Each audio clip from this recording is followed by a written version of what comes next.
Jina lake liinuliwe. Bwana Yesu asifiwe. Naomba tuombe. Baba yetu aliye juu mbinguni, mfalme wa amani, Bwana wa mabwana, tena kimbilio letu, ambaye ni Mungu wa miungu, Muumba wa mbingu na nchi na vyote, tunakushukuru Baba yetu, umekuwa nasi na hata wakati huu uko nasi, na tunakuomba waendelee kuwa nasi Bwana tunapoingia katika kipindi cha neno.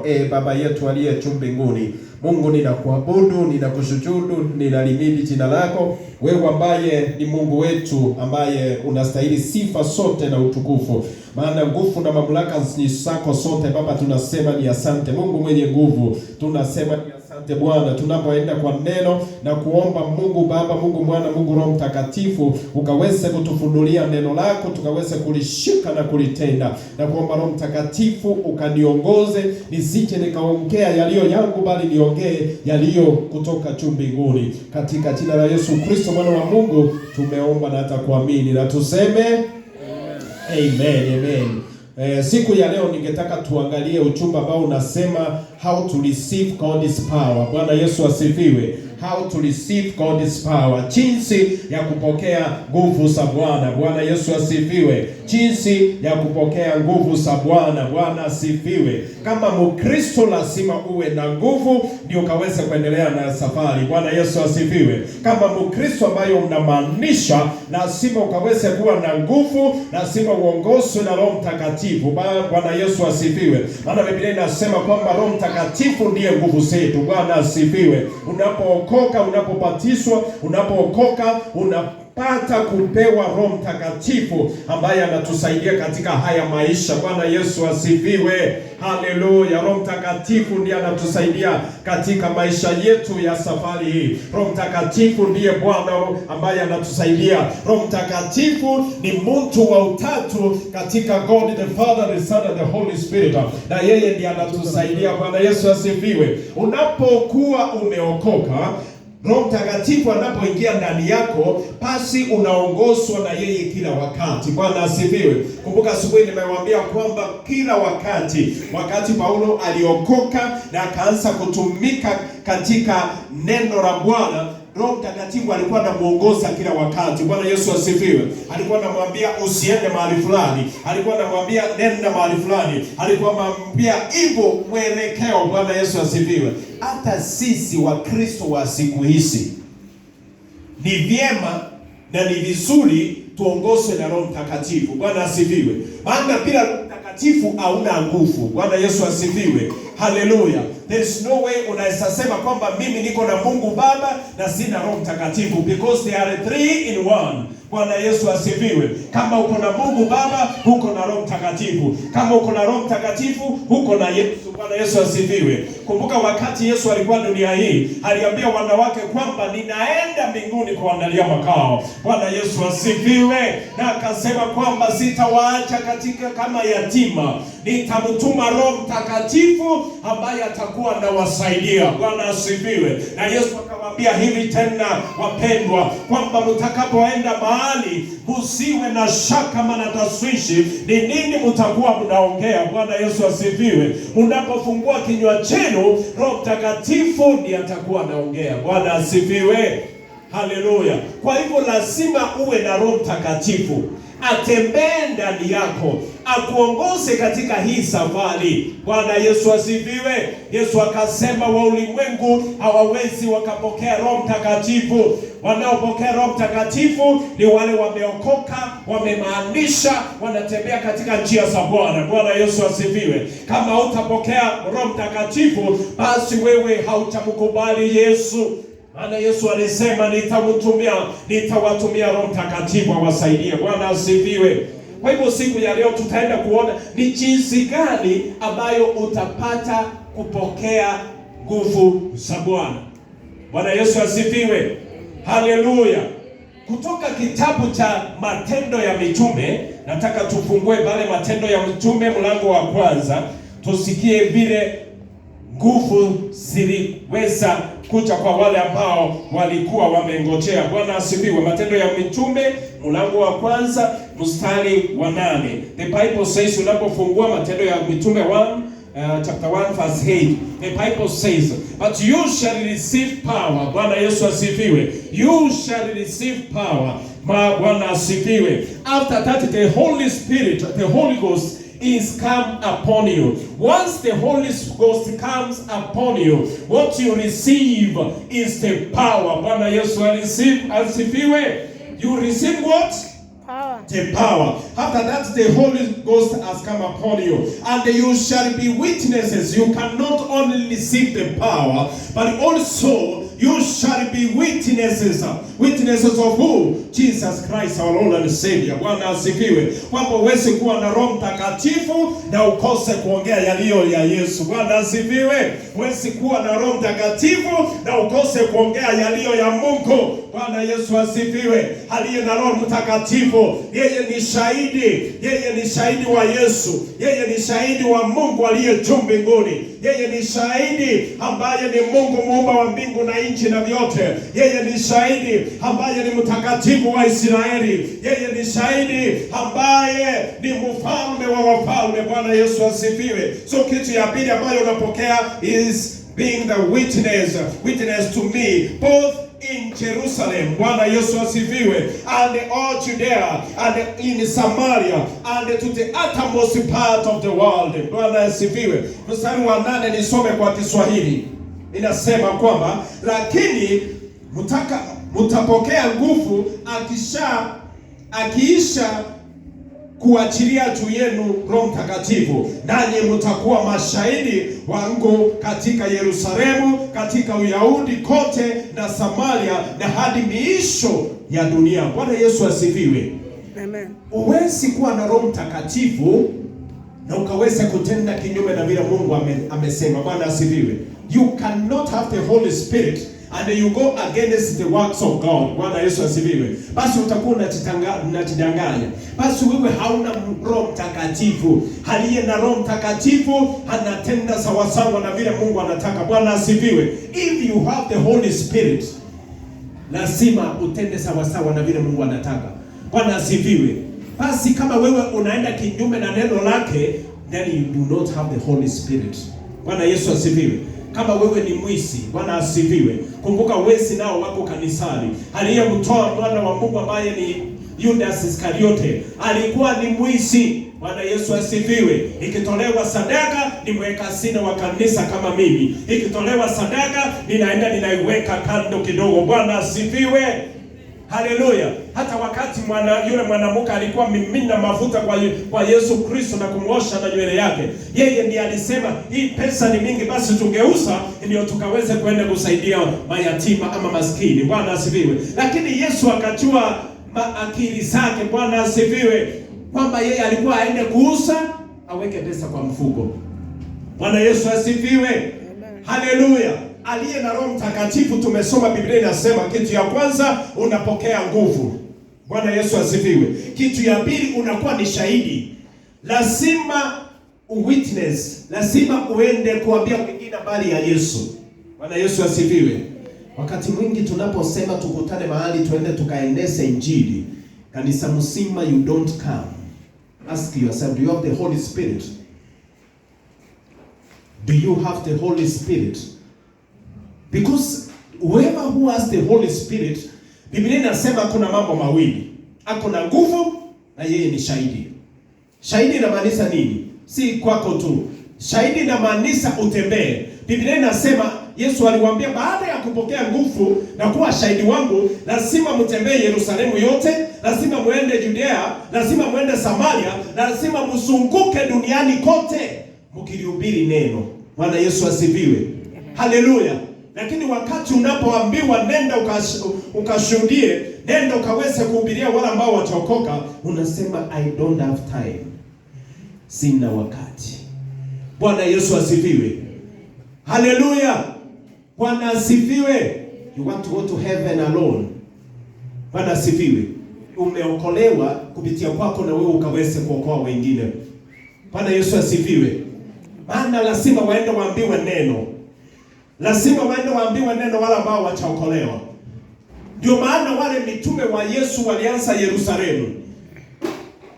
Kama kabla watamaliza Yerusalemu, wakaendelea kusambaratika na kupigwa micheredi na kuuawa. Bwana Yesu asifiwe. Wakaingia Judea, Bwana asifiwe. Wakaingia Samaria, wakaingia duniani kote, Bwana asifiwe. Wengine walikuta mpaka Misri, mwingine akakufia Misri, mwingine akaenda India akakufia pale, mwingine sijui wapi. Yote ambayo walikuwa nafanya baada ya kuwa na nguvu, walikuwa nafanya kazi ya ushahidi. Bwana Yesu asifiwe. Usitake mpendo kwenda mbinguni peke yako samani. Mbinguni sisi imetengenezwa kwa wanadamu sisi wote. Bwana asifiwe. Ambia watu habari ya Yesu. Bwana Yesu asifiwe. What do you do wakati umekutana na watu ambao wachaokoka? What do you do? Bwana Yesu asifiwe. Nikifungua kila mmoja wenu katika mitandao ya kijamii, Bwana Yesu asifiwe, mitandao ya internet, what do you share? What do you do? Unasambaza habari ya Yesu? Bwana asifiwe. Ama ni kuweka vitu ambavyo sieleweki na wewe umeokoka? Then you need to ask yourself, do you have this power? Uko na hizi nguvu ndini? Uko na nguvu na mamlaka? Lazima uwe na nguvu na uwe shahidi wa Bwana. Bwana Yesu asifiwe. Biblia imesema kwamba but you shall receive power. One, nguvu. After that the Holy Ghost is come upon you, and you shall be witness to me. When the Bible says to me, it is Jesus Christ who was saying these words. Kabla aende mbinguni. Bwana Yesu asifiwe. Hallelujah. So you witness. Unaenda unamwambia pali ya Yesu kila mahali unatembea, ndio watu wakaweze kuokoka. Maana mbinguni ni mbali wanadamu. Hallelujah. Usiishi katika nyumba ya Bwana hii miaka yote na uikose mbinguni. Bwana Yesu asifiwe. Chililie wewe mwenyewe na lilia jirani yako. Chililie wewe mwenyewe na lilia familia yako. Chililie wewe mwenyewe na lilia wengine. Mpaka wachapokea habari hii. Yaani ni baraka kwamba wewe Yesu amekuchagua, umepokea habari hii. Umeokoka, umepewa nguvu. Bwana asifiwe. Sasa amekwambia chukua hatua nyingine kuwa shahidi. Nenda ukahubiri neno.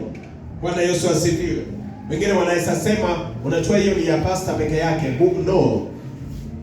Yeyote amempokea mwana wa Mungu ako na mamlaka, na yeye ni shahidi.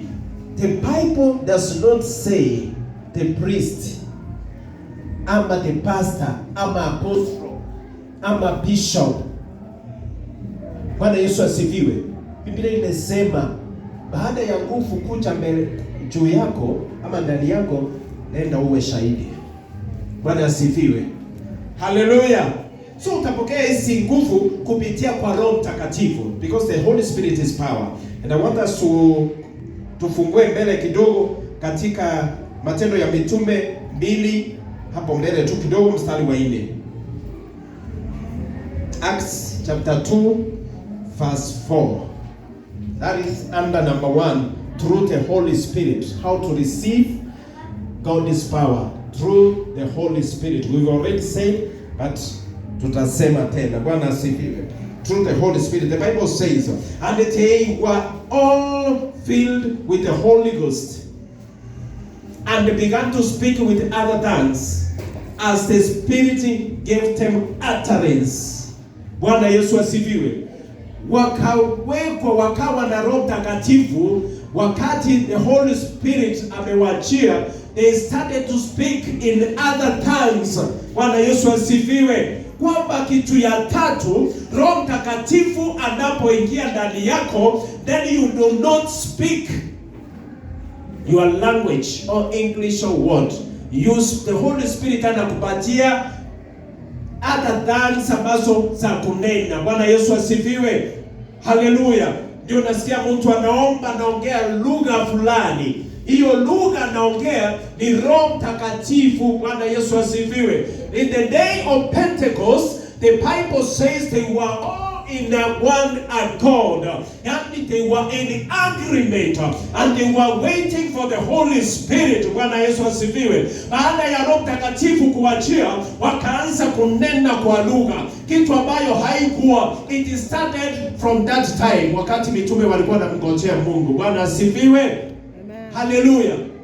Baada ya Yesu kupaa mbinguni, akasema nitawapea Roho Mtakatifu. Nao wakarudi wakaingia pale Yerusalemu, wakaanza kumngojea Bwana. But you need to get one thing ambayo Biblia inasema, they were in one accord.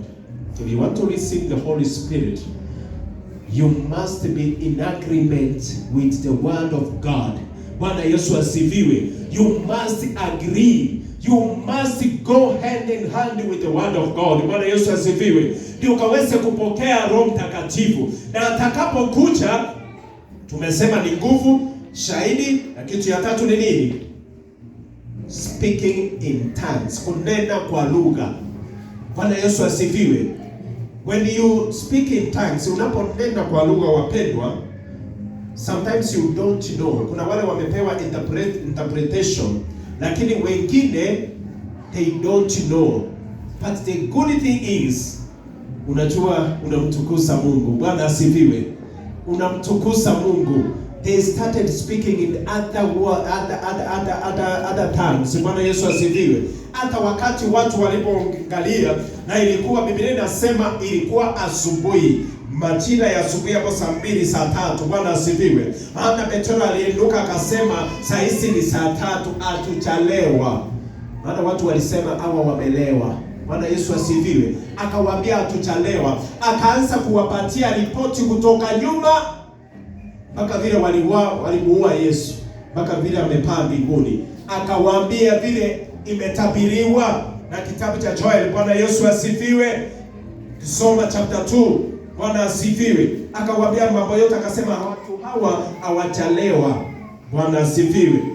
So the question is, uko na nguvu, wewe ni shahidi.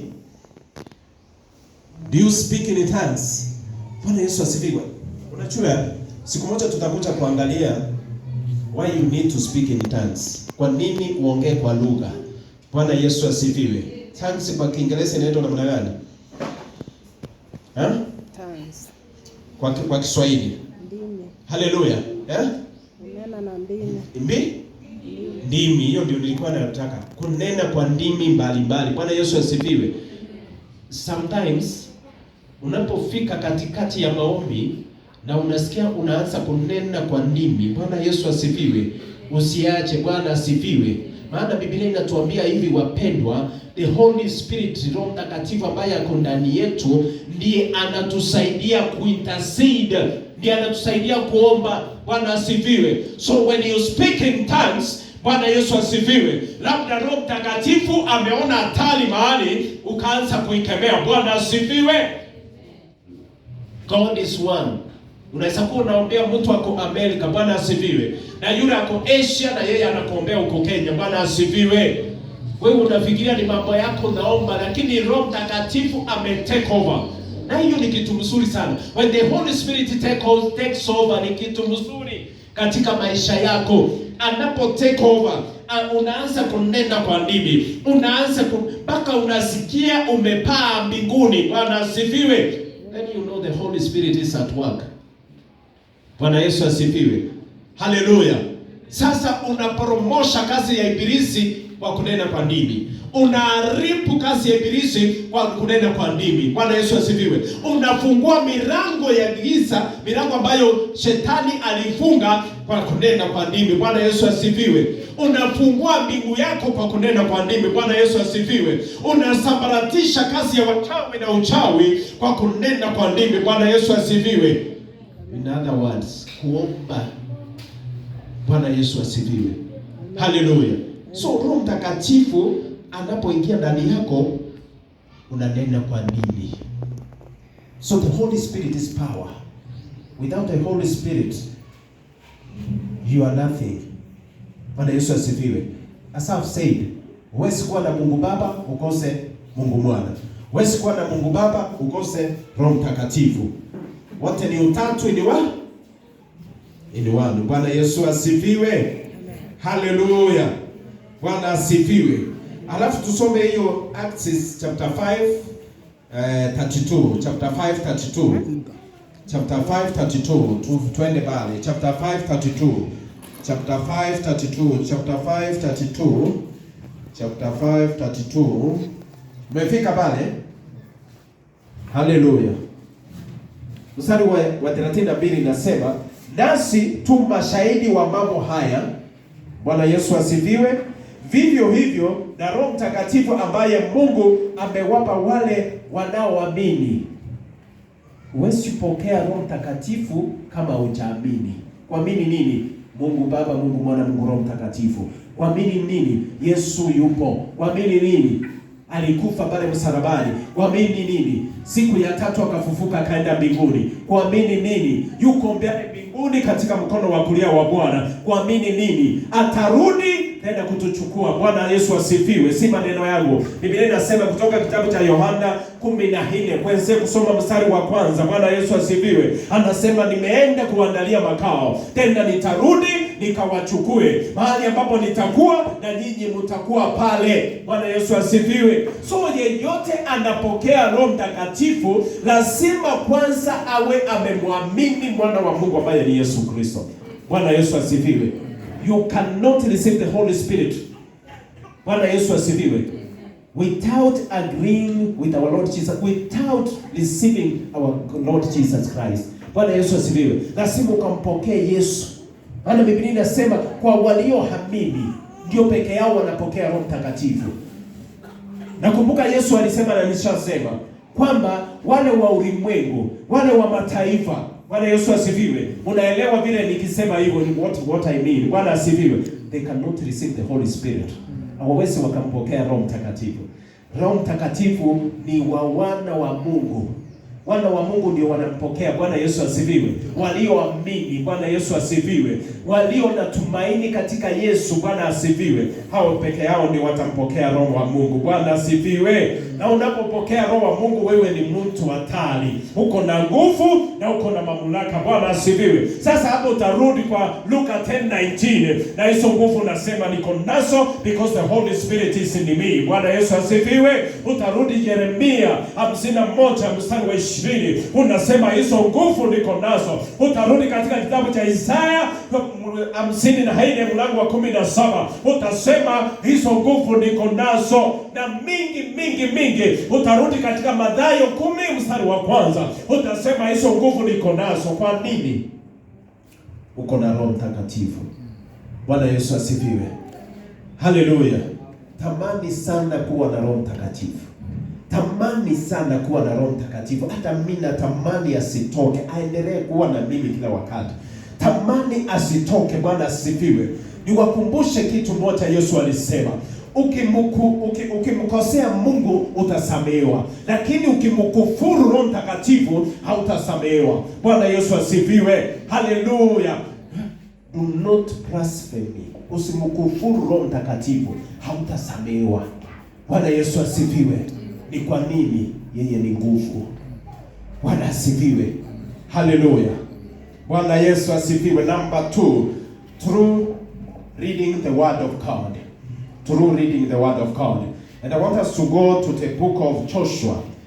Reading the word of God. Through reading the word of God. Kulisoma neno la Bwana. Bwana Yesu asifiwe. Unapokea nguvu za Bwana kwa sababu ya kusoma hili neno. This is power. Bwana Yesu asifiwe. Hili neno ni nguvu. Bwana Yesu asifiwe. Biblia inasema namna gani?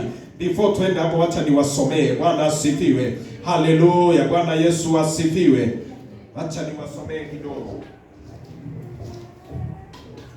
Biblia inasema iko kutoka kitabu cha Yohana mstari wa kwanza. Hapo mwanzo alikuwako neno. Bwana asifiwe. Haleluya. Hapo mwanzo alikuwako neno.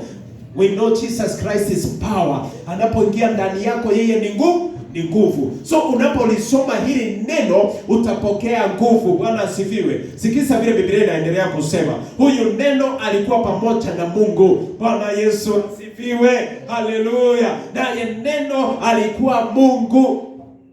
Bwana asifiwe. Haleluya. So unapolisoma neno unapokea nguvu. We receive the power because we read the word of God. Bwana Yesu asifiwe. Maana unaposoma neno ni kama kumsoma Yesu Kristo. If I can use that example, ni kama kumsoma Yesu Kristo, mwili yake yote. Bwana asifiwe, haleluya. Mawazo yake yako namna gani? Mawazo yake hayatendi dhambi. Bwana Yesu asifiwe. Macho yake yanaangalia nini? Hayaangalii dhambi. Bwana asifiwe. Mdomo wake unaona nini? Hausemi mabaya, hautusi, hausimangi ama kufanya nini? Bwana Yesu asifiwe. Kunena yaliyo mabaya. Bwana asifiwe. Mienendo yake haikupereki mahali pabaya, inampeleka katika njia zake, njia za Mungu. Bwana Yesu asifiwe. Mikono yake inagusa, mali inagusa na barikiwa. Bwana Yesu asifiwe. Kila mahali anaenda na tenda mema. Bwana asifiwe. Maana Biblia inasema popote alipoenda mwana wa Mungu, yeye alitenda mema. Wewe popote unaenda unasengenya, popote unaenda ni kusimaga, popote unaenda ni kuiba, popote unaenda dhambi. Bwana asifiwe. Daddy, you are not like Christ. Wewe si kama Yesu. Bwana Yesu asifiwe. Yeye si kama Yesu, wewe si kama Yesu. Bwana asifiwe. Maana Biblia inasema popote alienda alitenda mema. Bwana Yesu asifiwe. Haleluya. Akahurumia watu, wewe hurumii watu. Bwana asifiwe. Ukiona mtu anapigwa mawe unasema huwa, wewe unakuwa wa kwanza kusema huwa. Halafu Sunday unakuwa kanisani unasema haleluya, hakuna wa kufanana na wewe. Natamani nifanane na wewe siku zangu za maisha yangu. Hakuna mahali Yesu alisema huwa.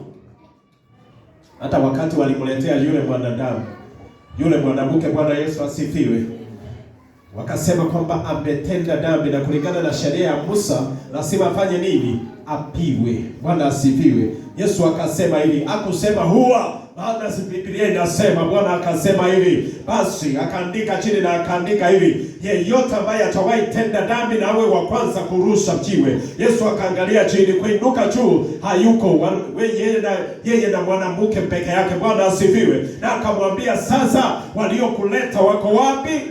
Akamwambia wameenda. Akamwambia, nenda na usitende dhambi. Yeye alikuwa ni Mungu, yeye ni Mungu wa huruma. Alikuwa ni Mungu wa huruma, ni Mungu wa huruma na atakuwa Mungu wa huruma kila wakati. Bwana Yesu asifiwe. Na wewe wahurumie watu wako. Bwana asifiwe. Mahali popote unaenda, ukiona mtu ako na shida, mhurumie. Maana characteristics za Mungu ni huruma. Bwana Yesu asifiwe. Hurumia wengine. Bwana asifiwe. Haleluya. So kwa kulisoma hili neno, twende katika kitabu cha Yoshua. Yoshua iko pale mbele ya nyuma, yani sijui hapo ni nyuma ama ni mbele. Bwana asifiwe. Haleluya. Baada ya kumbukumbu la Torati. Kumbukumbu la Torati.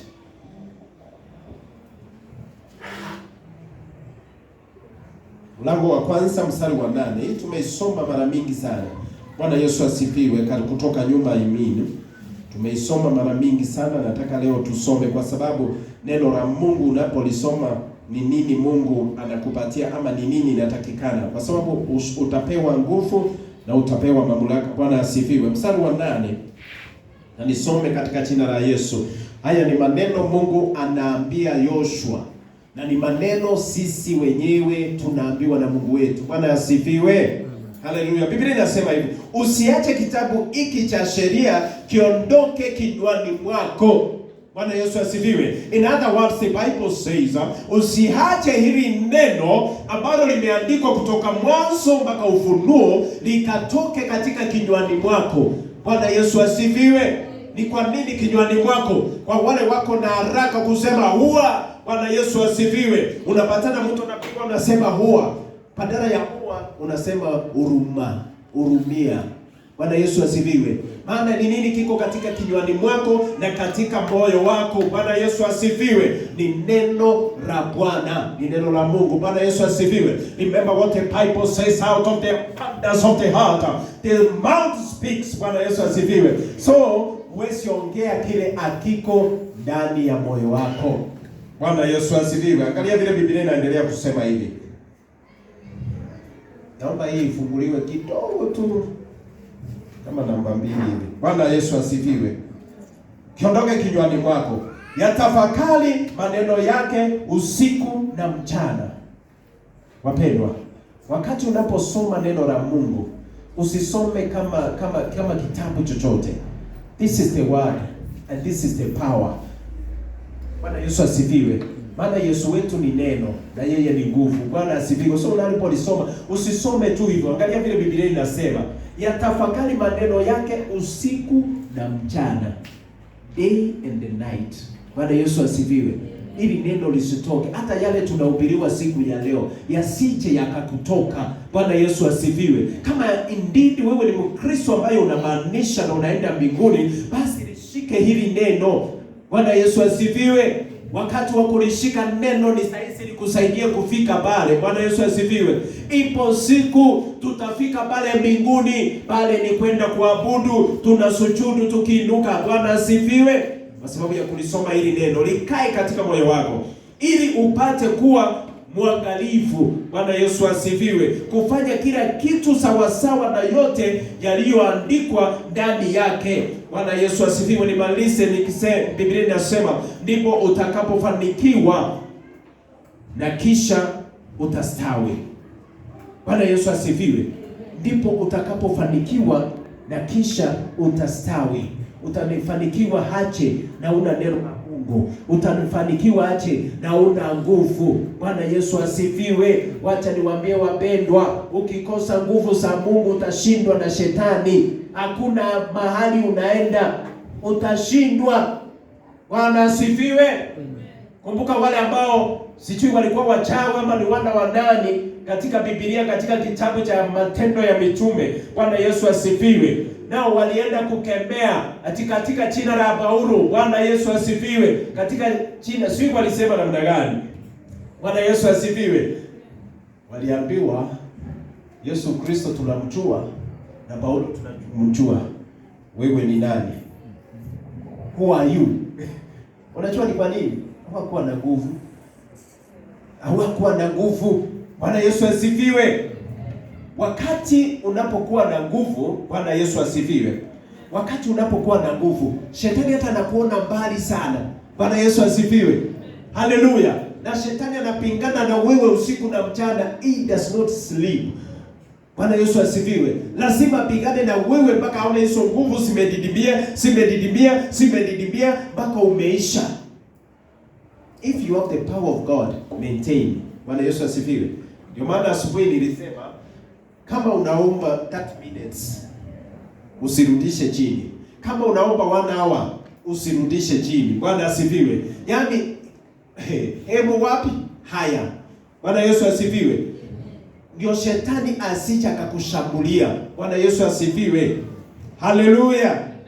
Haleluya. Tena mtaandika katika kitabu cha Zaburi 119 verse 11. Biblia inasema, twende kusoma. Biblia inasema neno lako ni taa.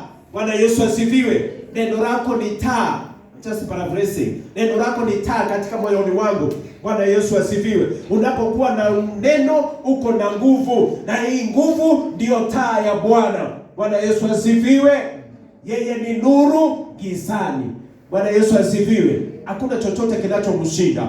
Bwana asifiwe. Na hata wewe ukiwa na hizo nguvu, wewe ni nuru gizani. Hata unapotembea katika giza, nuru yako inaonekana kila mahali. Bwana Yesu asifiwe. Maana umeamua kumfanya Bwana mwokozi wako. Hakuna vile utaakisha taa halafu unaiweka chini ya kitanda. Bwana asifiwe. Wenzetu siku hizi tunafanya hivyo. Ni ukweli. Bwana Yesu asifiwe. Tunafanya hivyo. Sisi wote tumeokoka katika Philadelphia.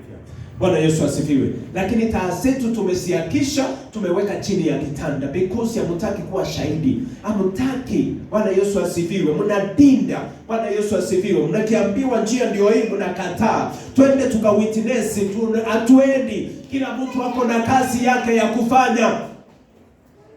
Bwana asifiwe. Ni mbinguni gani unaenda peke yako?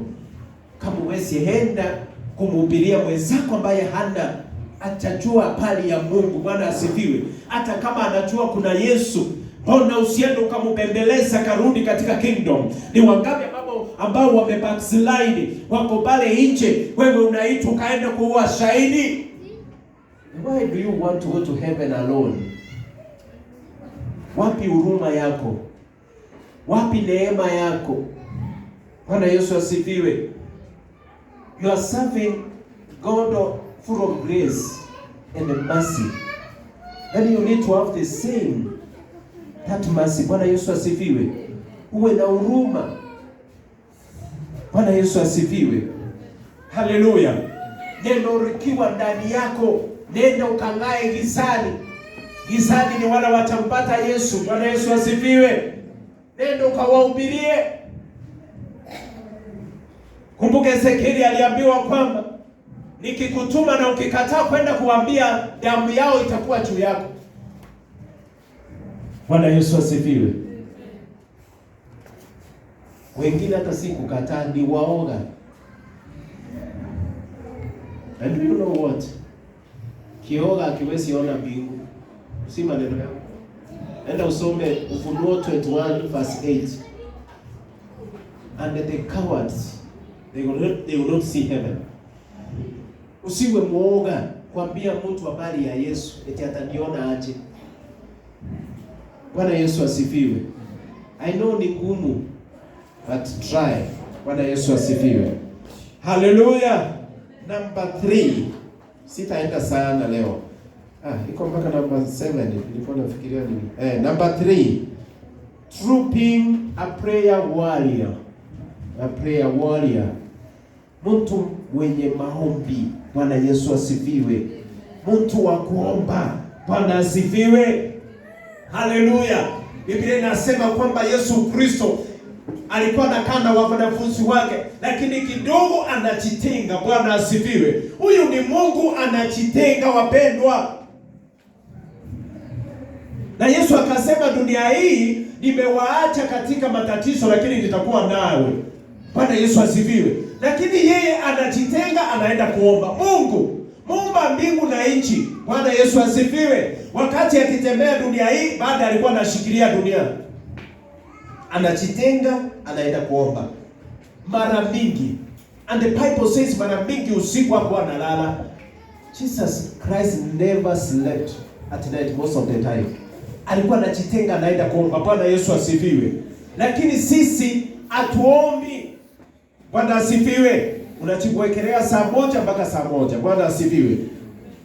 Wale mnafanya kazi, the only time ambayo uko nayo ya kuomba, wale mko na kazi na biashara, most of the time, the only time ambayo uko na ya kuomba ni usiku. Why don't you take even 30 minutes, even 1 hour to seek your maker, to seek your Lord, to seek your King? Bwana Yesu asifiwe. Yesu akasema, wanafunzi wake wakamuuliza, Baba, Yesu, mwalimu, tulipanda hii na mbona haya magugu yametokea wapi? Yesu akawaambia, Bwana Yesu asifiwe. Mwovu shetani alikuja akapanda wakati mwenye shamba alikuwa amefanya nini? Amelala usiku. Because alitumia neno usiku. Usiku si ni wakati, ni majira ya, ni wakati wa kulala. Bwana Yesu asifiwe. So mambo mingi yanatutendekea kwa sababu usiku yule mwovu shetani anakuja anapanda. Bwana asifiwe. So wakati tunaamka, wakati tunaomba, wakati tunakemea, wakati tunaharibu, tunakuwa na nguvu na mamlaka. Bwana asifiwe. Mkristo ambaye anaomba kila wakati, yeye ako na nguvu. You have the power. Bwana Yesu asifiwe. Unapoomba kila wakati, kwa sababu unamuomba nani? Unamuomba neno. Neno ni nani? Yesu. Yesu ni nani? Ni nguvu. Nguvu gani? Nguvu zote. Bwana Yesu asifiwe. Haleluya. Haleluya. Trooping a prayer warrior and speaking in tongues. In bracket you can say speaking in tongues. I'm praying in tongues. Bwana Yesu asifiwe. Ndio ikaweze kueleweka. Tusome katika kitabu cha Wathesalonike wa kwanza.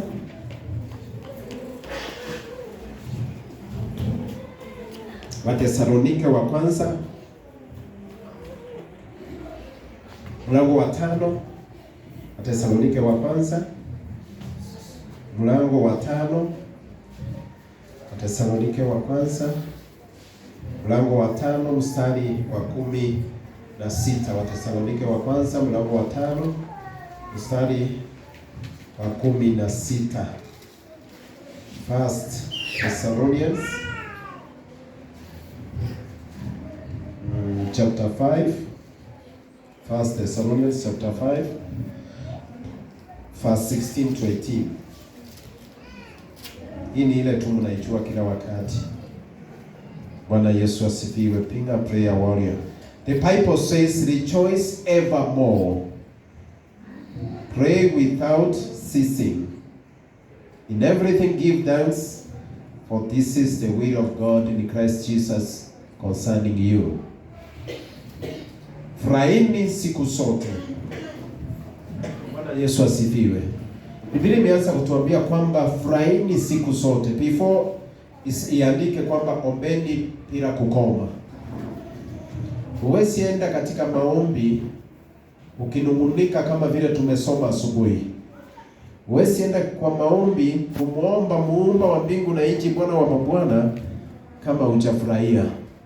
Lazima uwe unafurahia yeye ni nani. Yaani, in other words, lazima umheshimu, umuweke mahali fulani, umuinue juu. Bwana Yesu asifiwe. Ndio ukaweze kwenda kuomba. Ndio maana Biblia inaanza kusema furahini siku zote. Bwana asifiwe. Ombeni bila kukoma. Hivi niulize, Biblia inaposema ombeni bila kukoma inamaanisha nini? Ombeni kila wakati uwezavyo. Bwana Yesu asifiwe. Hata ukiwa ndani ya matatu omba. Kuomba is not necessarily lazima ufungue kinywa. Bwana Yesu asifiwe. Kumbuka maneno ya Hana. Hana baada ya kukecheliwa na mke mwenza ambaye ni Penina kwa muda mrefu, Biblia inasema alienda hekaluni. Bwana asifiwe. Na pale hekaluni kulikuwa na priest ambaye ni Eli. Baada ya kuomba kwa muda, Eli anaangalia, anaona kinywa chake tu kinafanya hivi lakini sauti haitoki. Anashinda, huyu mwanamke amekunywa asubuhi. Hana akamwambia, sichakunywa mimi. Niko na uchungu katika moyo wangu. Nimekuja kuleta shida zangu kwa Mungu. Bwana asifiwe. Hata pale kwa gari, you can pray. Kimoyo moyo tu. Bwana asifiwe. Unayemwabudu anakuona, anaona mpaka ndani ya moyo. Bwana Yesu asifiwe. Unapotembea njiani, omba. Mtukuze Bwana kila mahali bila kukoma, ndio Biblia imesema. Bwana Yesu asifiwe. Yaani kuwa ready kuomba, kuwa tayari kuomba pale kazini, kama muongei na mtu. Bwana Yesu asifiwe. Uko na kompyuta yako, endelea kuomba. Bwana Yesu asifiwe. Mtafute Bwana jinsi anavyotaka kutafutwa. Nawe utakapompata mpendwa, utafurahia. Acha niwaambie, kuna ujumbe ambao Roho Mtakatifu ananisaidia kuandika, ambao nasema vita ushindwa katika maombi. Wakati Roho Mtakatifu atanielekeza, tutakuja kuangalia hiyo. Huwezi shinda vita kama uombi. Shetani si kiumbe kama wewe. Is a spirit. Bwana Yesu asifiwe. Nako na network ya mapepo, network ya majenti wake ambaye anawatumia. Bwana asifiwe, na washindwe katika jina la Yesu. Bwana Yesu asifiwe. Yeye halali, si mwanadamu kama wewe. Yeye anapokuona anaona chakula chake. Acha nirudie maneno nilisema last week. Bwana Yesu asifiwe. Usipoomba utaanguka katika shimo, utaangamia mpendwa. Maana kazi ya shetani tunaijua. Kazi yake ni kuiba. Kazi yake ni kuua. Kazi yake ni kuharibu. Na kazi ya Bwana wa Mungu ambaye ametuokoa tunaijua, is to save, to give us salvation and life in abundance. Biblia inasema that he came ili yeyote asije akapotea, lakini kupata uzima wa milele. Bwana Yesu asifiwe. So Biblia inasema ombeni bila kukoma. Nisome mstari wa 16, 18 inasema hapa. Shukuruni kwa kila jambo. Hapa ndio kiko kisungumukuti. Hapa ndio noma. Bwana Yesu asifiwe. Mtu ananiambia nimelala njaa, nishukuru namna gani? Wewe kichaa. Bwana Yesu asifiwe. Lakini Biblia inasema usipokula usishukuru. The Bible says shukuru kwa kila jambo. In everything give what? Thanks to who? To our Lord Jesus. To who? To our Father. Bwana Yesu asifiwe. Ndio maana niliwaambia kwamba maisha ya wana wa Israeli kutoka Misri kwenda katika nchi ya Kanaani ni maisha ya Mkristo. Wao walikataa kushukuru. Bwana asifiwe. Kila wakati kunungunika, kila wakati kunungunika, na wakinungunika wanakumbuka Misri. Bwana asifiwe. Haleluya. Asubuhi tulisema acha kukumbuka Misri. Mungu ashakutoa Misri, don't remember it anymore. Bwana asifiwe. Lakini Biblia inatuambia taisi tushukuru. Mungu amepasua bahari ya Shamu, umepita umeenda ng'ambo ile, maji yamerudi, adui ambaye alikuwa anakufuata amewawa, umefika jangwani, badala ya kushukuru umeanza kusema hakuna maji hapa. Umeanza kusema afadhali tungekaa pale Misri. Umeanza kusema hakuna chakula. Wapi kushukuru kwako mpendwa? Why don't you say thank you? Kuna watu hawana sinani, masikini hoehai, they have nothing. Hata kupata nguo ni shida, mpaka wapewe. Kupata shilingi ni shida. You compare yourself to them, what can you say? Utasema nini? Bwana Yesu asifiwe. Kile Mungu anataka saa hizi ni wewe ushukuru ndio upokee nguvu. Unajua unaposhukuru Mungu anaona umekomaa, anakusongea, unasonga na yeye, anakusongea, unasonga, mnakuwa pamoja. Bwana asifiwe. Akiishi ndani yako na wewe uishi ndani yake, basi wewe uko na nguvu. Bwana asifiwe. Maana wewe ni mtu wa kushukuru. Maana wewe ni mtu wa kuomba bila kukoma. Maana wewe ni mtu ambaye hii tumeanzia ya kwanza ya kufurahi kila wakati. Haya mambo matatu wateule ama Wakristo wameyapata kuwa manoma sana. Bwana asifiwe. Furahini siku zote. Enyewe ni ngumu, but try. Bwana Yesu asifiwe. Haleluya. Kwa maana haya ndiyo mapenzi ya Mungu kwa ajili yenu katika Kristo Yesu. Bwana Yesu asifiwe. Furahini kila wakati. Hebu tusome Waefeso. Waefeso ni hapo nyuma kidogo, mstari wa 6. Not mstari wa 6 samahani. Mlango wa 6. Ephesians chapter 6 verse 18. Ephesians 6:18 inasema, Ephesians 6:18.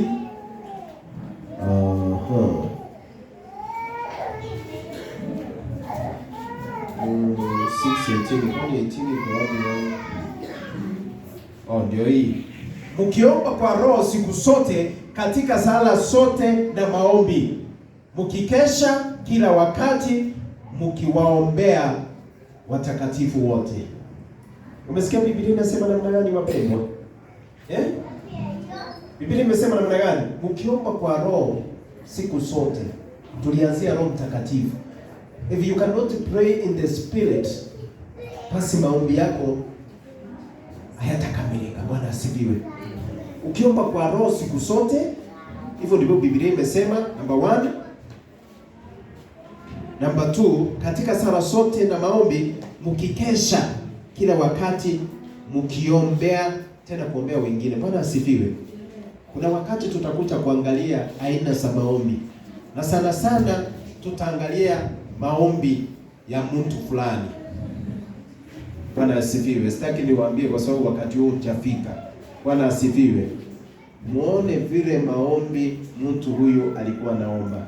Bwana Yesu asifiwe. Ukitaka kushinda katika ulimwengu wa roho, ulimwengu wa giza, lazima uwe mtu wa maombi. Bwana asifiwe.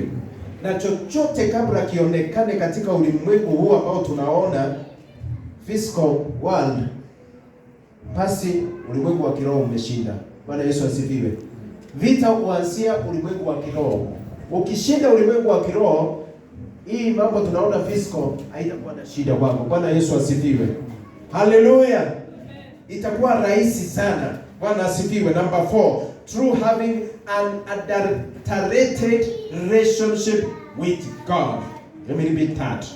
Through having an adulterated and adulterated. Bwana Yesu asifiwe. Relationship with God. Bwana Yesu asifiwe.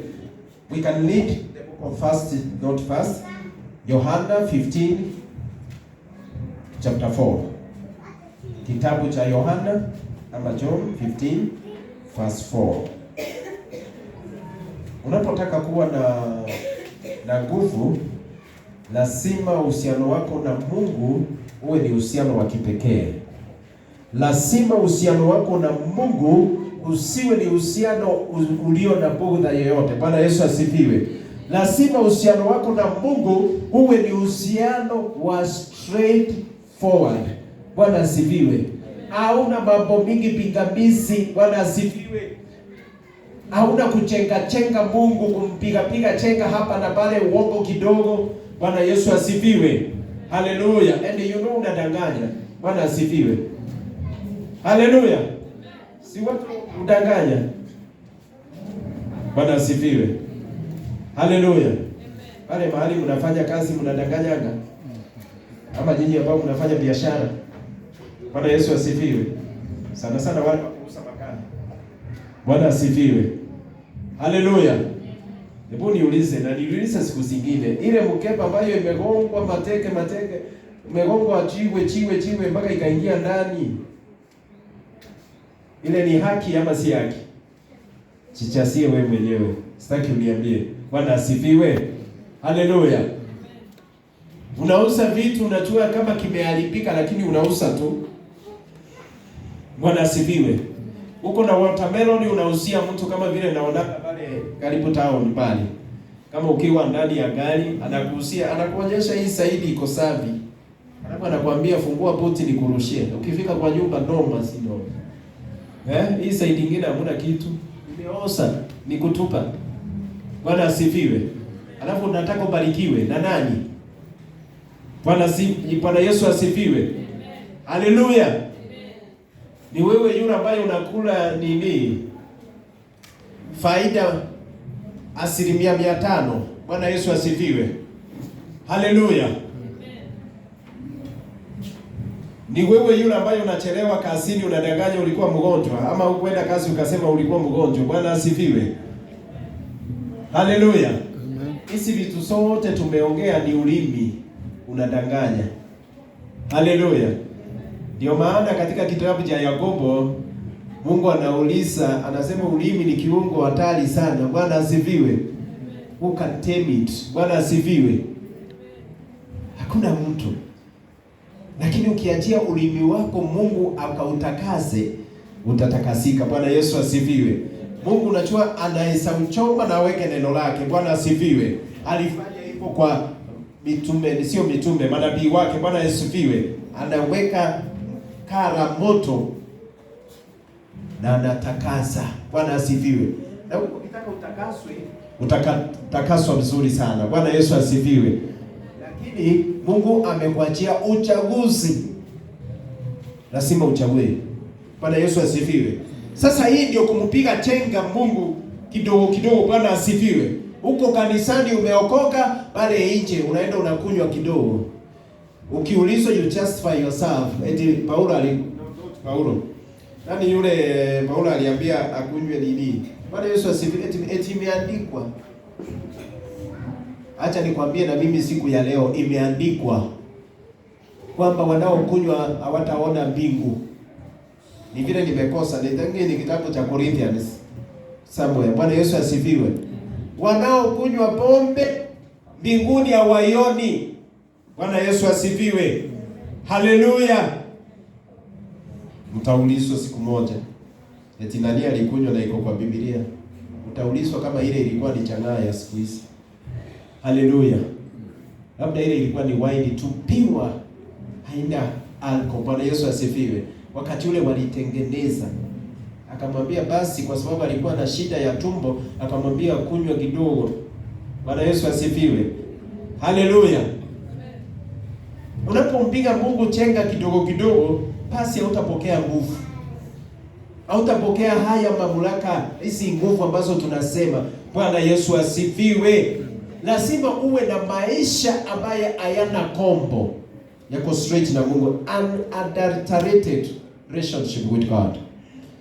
Katika kitabu hicho cha Yohana 14 mstari wa 4, Biblia inasema, nisome kwa Kiingereza, abide in me, this is the words of Jesus Christ, and I in you, as the branch cannot bear fruit of itself except it abide in the vine, no more can you except you abide in me. Bwana Yesu asifiwe. Inasema hivi kwa Kiswahili.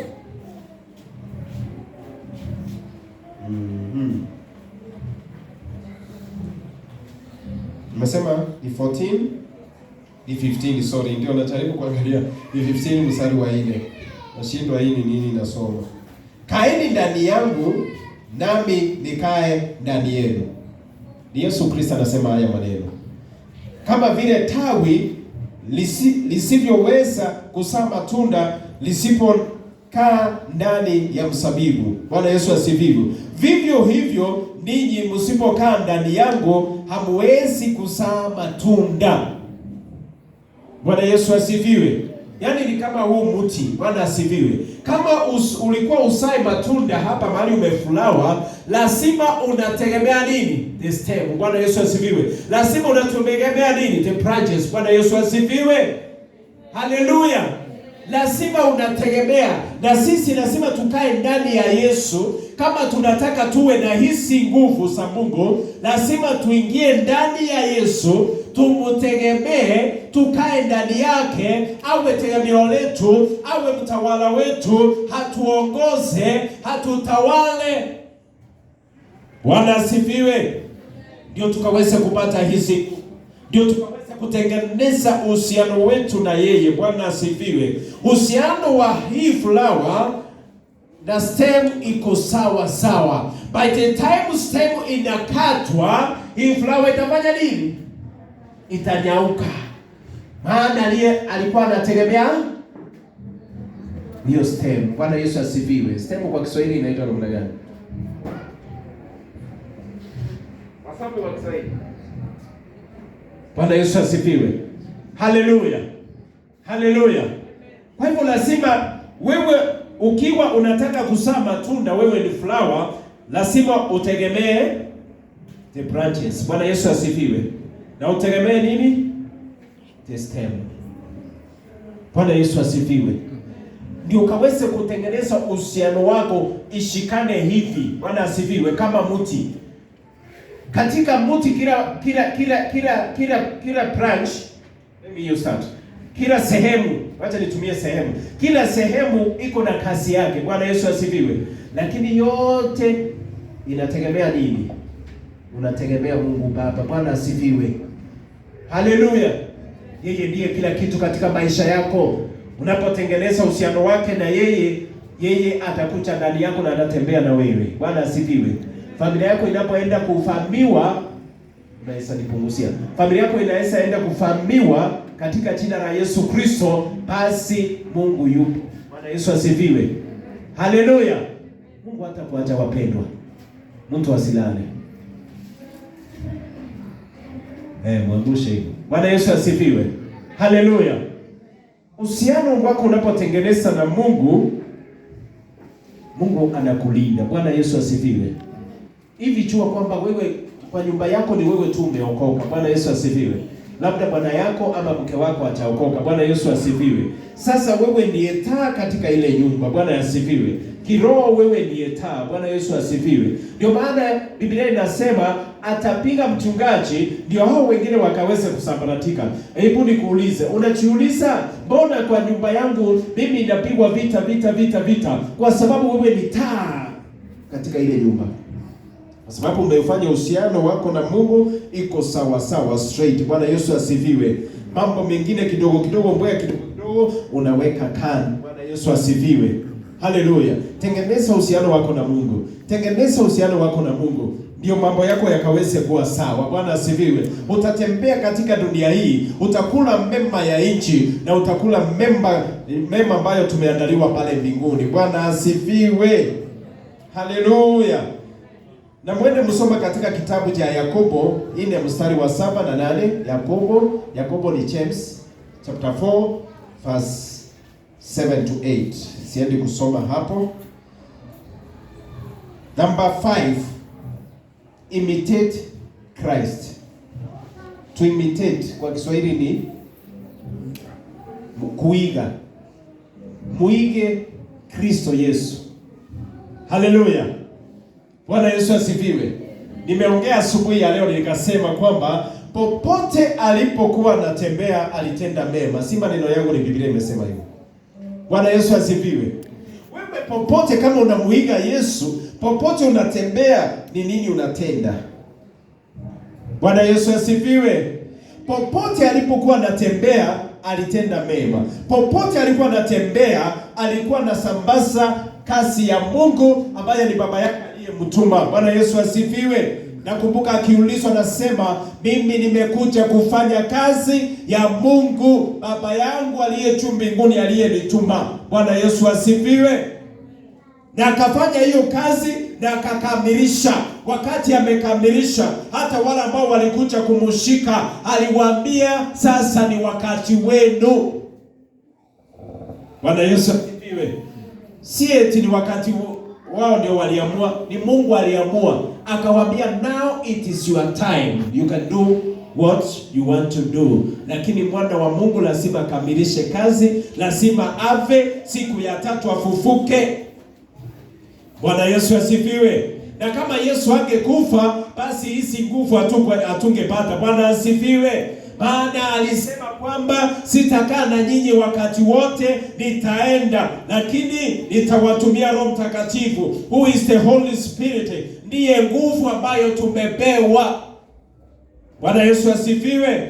Wakati Yesu alikuwa anatembea dunia hii, hakukuwa na Roho Mtakatifu kwa sababu alikuwa. Bwana Yesu asifiwe. Wakati ameenda akasema, nimeenda lakini nitawapatia msaidizi ambaye ni Roho Mtakatifu. Bwana Yesu asifiwe. So unapomuiga Yesu lazima utende yale mambo ambayo Yesu Kristo alitenda. Biblia inasema hivi wapendwa, Yesu Kristo hakutenda dhambi. Aliandikwa pale msalabani, lakini hakutenda dhambi yoyote, ili neno likaweze kutimia. Bwana Yesu asifiwe.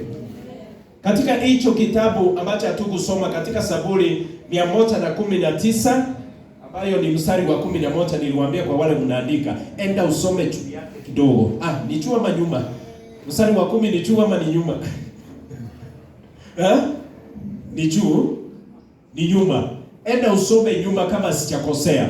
Utaona Daudi alitabiri kifo cha Yesu hapo. Na akasema mtakatifu hataona nini? Uharibifu. Kama sijakosea ni hapo. Bwana Yesu asifiwe. Haleluya. Wakati nilikuwa nilisoma hapo juu, hapo nyuma. Bwana Yesu asifiwe. Hataona uharibifu. Maana hakuwa mwenye dhambi na hakuona uharibifu. Alifufuka na akaenda mbinguni. Muige Yesu wako. Muige kila wakati. Chochote ambacho unatenda muige. Yesu alikuwa ni mtu wa maombi. Muige kuwa mtu wa maombi. Bwana Yesu asifiwe. Kila wakati mnapokuwa katika mahali mna discuss sneak. Maana Biblia inasema alikuwa anajitenga kidogo, anaenda naomba na anarudi. Bwana asifiwe. Labda nawapata bado wanaongea. Bwana Yesu asifiwe. Try to do that. Na utaona maisha yako yananyooka kabisa. Bwana Yesu asifiwe.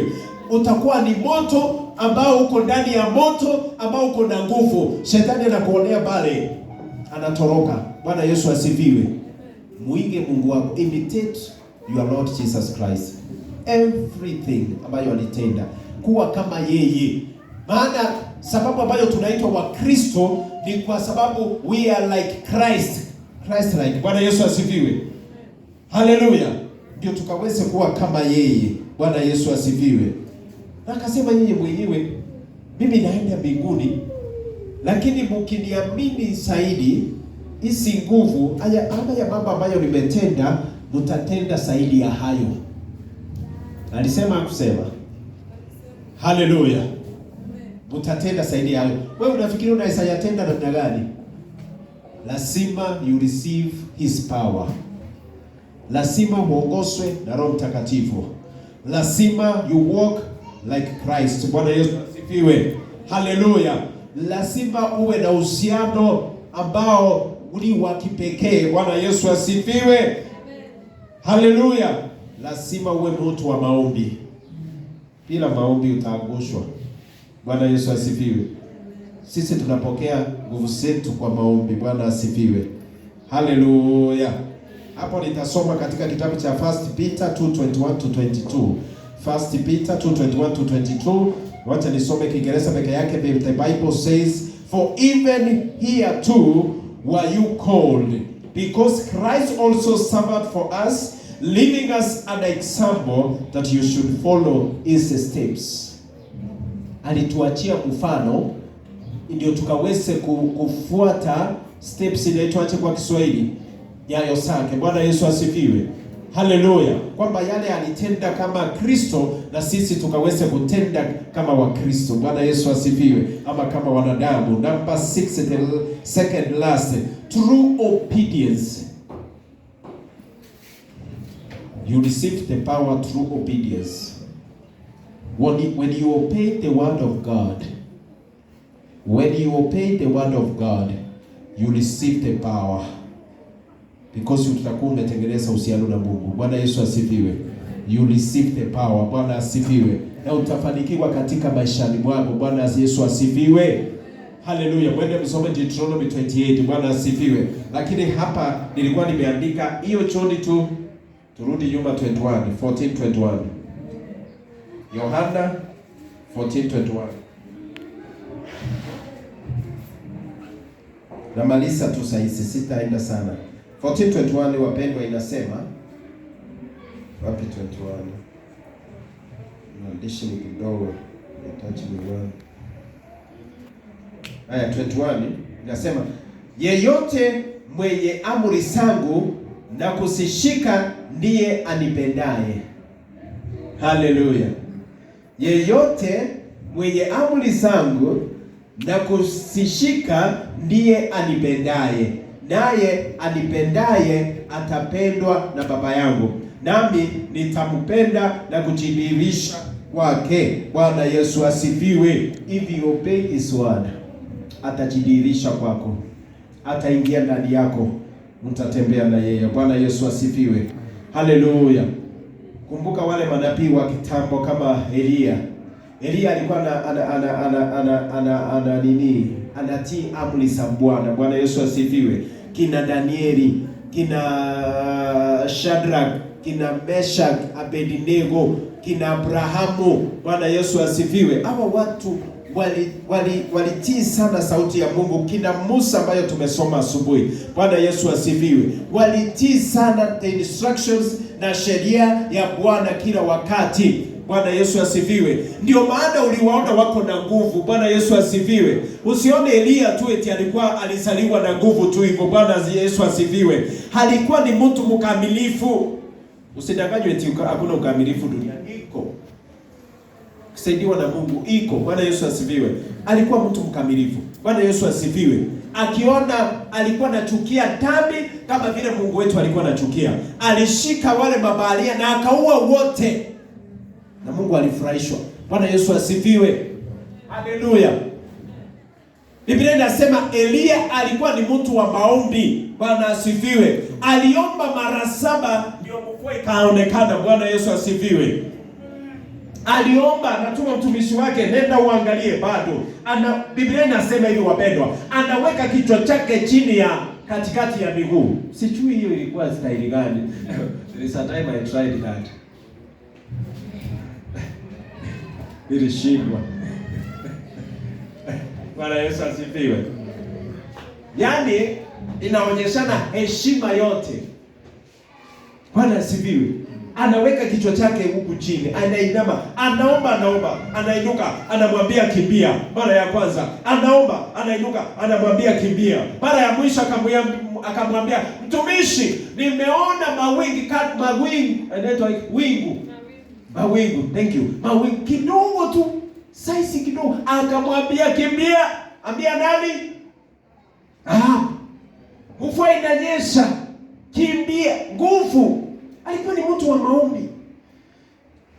Alikuwa ni mtu wa kutii. Bwana Yesu asifiwe. Hata Biblia inasema Ahabu aliingia kwa chariot yake, kwa farasi. Lakini yeye kwa sababu alikuwa na nguvu za Bwana, alikimbia kapita farasi. Kama nyinyi hamjasoma hiyo hivyo. Alipita ama kupita? Wewe unafikiria hizo ni nguvu za kawaida? Unajua mwendo wa farasi? Sio anaweza enda 100 kilometers per hour.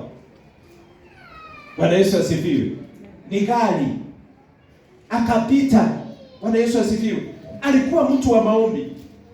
Alikuwa mjasiri. Alikuwa anaomba Mungu. Alikuwa anamtii Mungu. Bwana Yesu asifiwe. Yote alikuwa nayo, ndio maana akawa na nguvu za Bwana. Bwana Yesu asifiwe. Hata sisi hatuko tofauti na kina Elia. Hatuko tofauti na mtumishi wake ambaye alikuwa anaitwa Elisha. Bwana Yesu asifiwe. Ambaye hata alikufa kitambo, mwili yake inaangukia mahali, mtu ambaye amekufa anaangukia mifupa ya Elisha na anafufuka. Yaani hata mifupa iko na nguvu. Bwana Yesu asifiwe. Mtu wa Mungu ni hatari. Mifupa. Inasemekana mtu ambaye ameokoka wachawi hawezi kwenda kufukua mwili yao na kukula vile wanafanyanga. You can't. Ni moto. Kiona mmesika mtu na amekuliwa, huyo hakuwa ni wa Mungu. Bwana asifiwe. Hata mifupa haiwezi ikaguswa. Alikufa kitambo, ni mifupa imebaki. Maaskari wameenda vita, amewawa, wakambeba haraka wakatupa pale. Wanapata mtu anawafuata nyuma. Bwana Yesu asifiwe. Anasema inakuache. Hadi baadaye walifanya utafiti, wakapata ile mifupa ilikuwa ya Elisha. Nguvu. Tafuta nguvu mpendwa. Tafuta nguvu kwa kutafuta Roho Mtakatifu. Tafuta nguvu kwa kuwa mtu wa maombi. Tafuta nguvu kwa kuwa na uhusiano na Mungu. Tafuta nguvu kwa kuiga Yesu. Tafuta nguvu kwa kusoma neno. Bwana Yesu asifiwe. Imepaki gani? Tafuta nguvu kwa kuwa mtu wa imani na tumaini. Hiyo ndio ya mwisho. True faith and hope. Bwana Yesu asifiwe. Bila nguvu utaangamia dunia hii. Bila nguvu utaangamia. Shetani si rafiki yako. Acha nikwambie, it's not your friend and it will never be your friend. Bwana Yesu asifiwe. Yeye si rafiki yako. Ni adui. Adui. Bwana asifiwe. Haleluya. Niliwaambia hapa kwamba siku moja niliwaambia, unapoona jirani yako usimuone kama adui. Take a step, angalia nyuma ya jirani yako. Nyuma. Nani anakufanya awe adui yako? Ni shetani. Dili na shetani, acha kudili na mwanadamu. Mwanadamu si adui wako. Bwana Yesu asifiwe. Haleluya. Lakini unapodili na shetani na mwanadamu, ni yeye anaendelea kusema nitakumaliza, basi Mungu akishuka atamwadhibu. Our God is not a respecter of persons. Bwana Yesu asifiwe. Atakumaliza. Mungu akikuonya mara mingi atakumaliza. Biblia inasema katika kitabu cha Zaburi 35, contend with those who contend with me, O Lord. Fight with those who fight with me. Bwana Yesu asifiwe. Kuna wakati unawaombea mpaka inafika mahali unasema, Mungu sasa tenda yaliyo yako, shuka na utende. Bwana asifiwe. Unapomwachia Mungu sasa, unajua hapo ni hatari sana. Bwana Yesu asifiwe. Ukiona mtu amesema nimekuachia Mungu, afadhali na wewe ukimbie kwa huyu Mungu. Bwana asifiwe. Maana kile kitakupata, hakuna yule ambaye anaweza kukusaidia. No one will ever help you. Bwana Yesu asifiwe. Haleluya.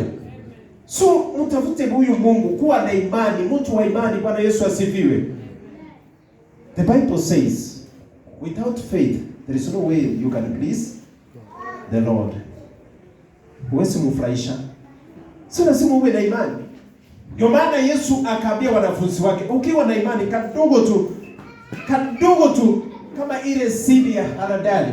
Bwana Yesu asifiwe. The mustard seed. Kidogo tu utauambia huu mlima toka hapa na uende. Bwana asifiwe. Haleluya. Imani. Na tena tuwe na tumaini. Bwana Yesu asifiwe. Haleluya. Hiyo mtasoma katika kitabu cha Hebrews 11 chapter 6. Already I've said, without God it is impossible to please God. Without faith it's impossible to please God. Bwana Yesu asifiwe. So lazima uwe na imani. Imani nayo inaleta nguvu. Bwana Yesu asifiwe. Imani inaleta nini? Inaleta nguvu. When you have faith, you have the power of God. Bwana Yesu asifiwe. Imani kama ya Elia. Acha nirejelee kwa Elia, alikuwa anapewa kila kitu. Bwana Yesu asifiwe. Imani kama ya Elia. Elia anasimama as by my word it will not rain for 3.5 years, and it didn't. After 3.5 years na akasema sasa itanyesha, na ikanyesha. Bwana Yesu asifiwe. Imani. Aliingia kwa yule mke. Bwana Yesu asifiwe. Akamwambia uko na nini? Akasema niko na chakula tu ya kukula leo na tufe. Akamwambia nenda nitengenezee. Imani. Bwana Yesu asifiwe. Mwanamke akajaribu kukataa, akamwambia ungechua mimi ni nani? Nenda utengeneze. Akatengenezewa. Imani. Imani kama ya nani? Ya Abrahamu. Bwana Yesu asifiwe. So lazima tuwe na imani. Bila imani hatuwezi kumfurahisha Mungu. Na sisi tuko hapa tumfurahishe Mungu, wapendwa. Wewe ukamfurahisha Mungu pasipo na imani. Bwana Yesu asifiwe. Sisi wa Kristo tunatembea katika imani. Ni kwamba tuliamini kuna Yesu, baada ya kuamini kuna Yesu tukaokolewa. Baada ya kuokolewa tukakuwa na imani nyingine kwamba ipo siku, imani na tumaini zinaendanisha hivi sambamba. Bwana Yesu asifiwe. Tunajua kwamba ipo siku atakaporudi basi na tuende naye mbinguni. Imani na tumaini. Imani na tumaini. Bwana Yesu asifiwe. Haleluya. Kwa hivyo nataka nimalizie hapo, wapendwa, kwamba siku ya leo ujue jinsi ya kupokea nguvu. Bwana Yesu asifiwe. Tumesema kupitia kwa Roho Mtakatifu, kupitia kwa kusoma neno, kupitia kwa maombi, kupitia kwa kuwa na uhusiano ambayo ni wa kipekee na Yesu, kupitia kwa kumuiga Yesu, kupitia kwa kutii neno lake, kupitia kwa imani na tumaini. Bwana Yesu asifiwe. Haleluya. Haleluya. Hebu tumepata kitu.